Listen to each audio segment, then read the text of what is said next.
So let us continue, children.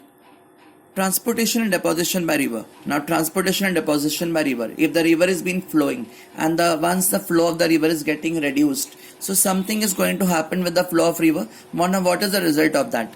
The result of that is the formation of bank and deltas, flood leaves and floodplain. Let us try to understand all concept. A river flow down from the slope of a hilly region. At the foothills, the change in the slope caused deposition of porous sediment.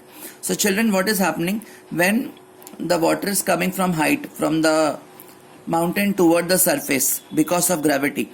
So what happened, whatever things the river have pulled down, the pebbles and all, so it will lead to deposition of the chorus somewhere.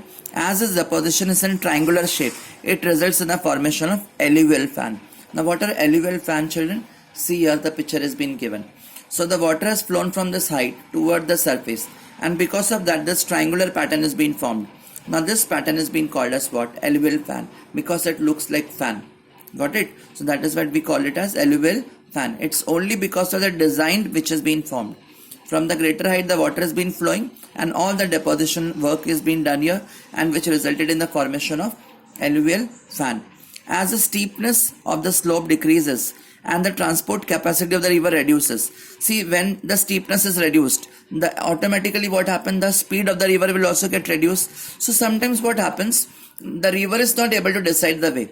The way is getting decided by the landform. Sometimes what happens, the flow of the river bends. And what is another word for bend? Meander.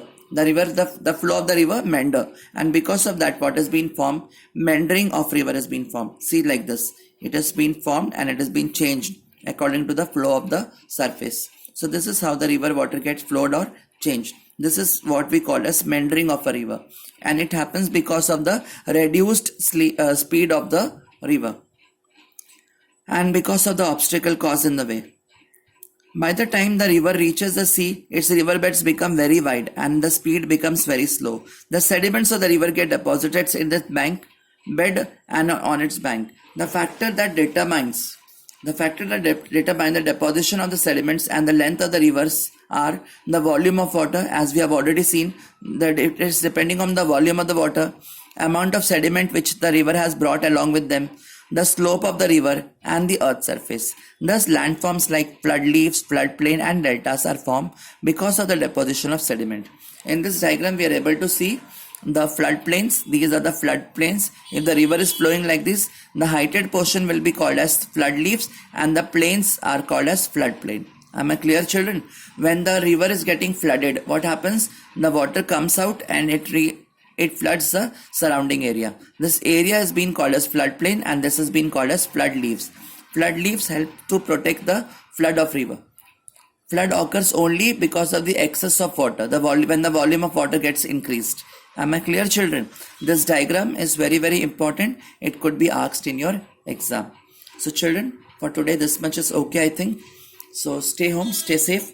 You're supposed to draw this diagram in your geography notebook, and please see to it that you do the reading of the lesson properly and also see the diagrams or the pictures which is on page number 30 and 31.